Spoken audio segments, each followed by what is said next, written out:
Pessoal, a conta oficial do governo federal fez uma publicação nas redes sociais com alusão ao meme Toque, Toque, Toque. A gente tem essa postagem. No vídeo original que viralizou em 2022, a ex-deputada Joyce Hasselmann diz num discurso no plenário da Câmara que a Polícia Federal bateu na porta do ex-ministro da Educação Milton Ribeiro. Hoje, o governo usou esse meme para divulgar a campanha contra a dengue. A postagem, teoricamente, incentiva a população a receber agentes comunitários que vão bater a porta dos brasileiros para conferir se está tudo certinho em relação a possíveis reservatórios do mosquito. Só que muita gente viu essa postagem como uma indireta à operação sobre a ABIN paralela. O ministro da Secretaria da Comunicação, Paulo Pimenta, ele comentou, depois das críticas, disse que é difícil para quem raciocina em uma linguagem analógica tradicional entender o papel dos algoritmos nas janelas de oportunidades e fluxos que a comunicação digital precisa considerar. É como se tivesse um trem em alta velocidade passando. Se eu ficar na frente, sou atropelado. Se eu embarcar junto, viajo na velocidade do trem e levo junto a minha mensagem.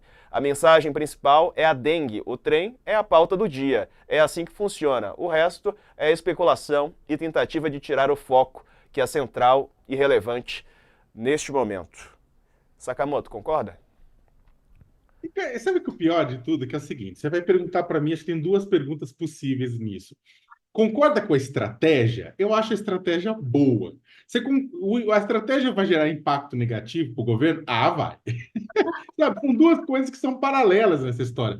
Eu, como professor de comunicação, vou ter que falar que sim, essa é a verdade. E o que acontece é que, sendo bem honesto e bem sincero, no jornalismo isso acontece. No jornalismo televisivo isso é muito comum. No jornalismo de vídeo é muito comum. De você aproveitar uma carona na pauta do dia para poder enfiar uma mensagem e fazer com que ela surfe sobre outros temas, né? Você botar, conectar e botar para ela surfar, porque é mais difícil você criar uma onda do que você pegar uma onda, né? Então, isso é fato. Isso demonstra, na verdade, uma discussão de comunicação bastante comum. Sendo sincero, eu já vi, inclusive, dentro do bolsonarismo, o pessoal falar a mesma coisa, tudo. E a avaliação ela não está errada do ponto de vista de estratégia de comunicação. Agora, dito isso, você tem a questão, ou seja, nesse ponto, o ministro pode até estar correto, do ponto de vista da estratégia de comunicação.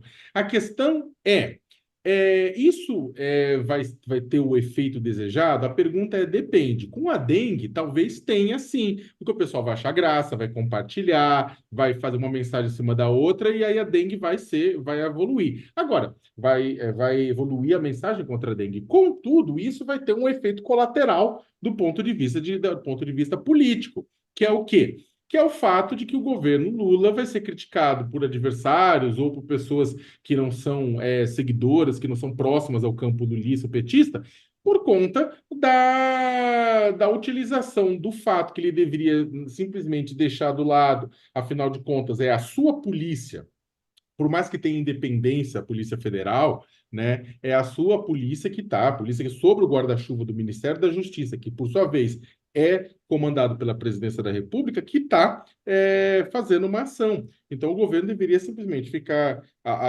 Pede-se os manuais de bons modos políticos que o governo não produza ruído, né, para que possa se discutido e possa ser questionado se aquela operação teve ou não uma interferência por parte do poder político. Então, o que acontece? Sim, do ponto de vista da comunicação, faz sentido para a mensagem da dengue. Contudo, do ponto de vista da repercussão, o governo sim vai ter que responder, né? Agora vai ser criticado e vai ser utilizado. O bolsonarismo vai utilizar, porque o bolsonarismo ele vai pegar isso e vai falar: olha, tá vendo? Isso aqui é a prova de que o governo está fazendo toda essa ação do ponto de vista político, não é uma ação técnica, é um ponto de vista político, porque, olha, o governo está brincando com isso, significa que é puro revanchismo, né? Concordo com a Deise, tinha até comentado isso, é claro que vingança faz parte, inclusive, do processo político, apesar da gente ter que negar isso, questionar, pedir para que as coisas aconteçam dentro dos trilhos, é claro que acontece, só que o que acontece é que tudo que aconteceu durante o governo Bolsonaro, todas aquelas tragédias estão sendo apuradas agora, e isso é muito bom. Então, o governo deveria só tomar cuidado, o governo Lula, para evitar gerar ruído que atrapalhe a justa investigação sobre os crimes cometidos pelo bolsonarismo. Certo. Deise, sua avaliação dessa postagem e da defesa feita pelo ministro Paulo Pimenta. Olha, Diego Sakamoto, acho que o Sakamoto foi muito polido aqui. Como professor de comunicação, ele deu uma aula. Agora, eu vou falar aqui o meu ponto de vista. Eu concordo com o Sakamoto, eu acho que isso vai ter um ruído para o governo e ele vai ter que se explicar. Ah, acho que não é interessante, nesse momento, provocar mais uma discussão nesse embate que já tem sido visto como revanchismo.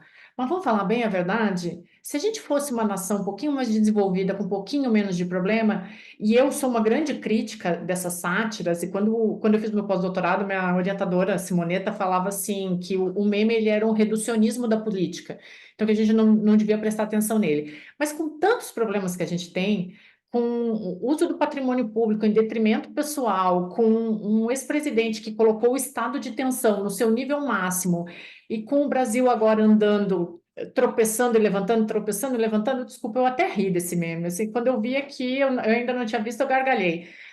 Entre tantas coisas que a gente tem, pô, eu achei uma baita de uma sacada. Desculpa, eu vou me matar, mas assim, a gente tem problemas tão sérios. Olha esse escândalo dessa investigação da possibilidade de uma BIM paralela.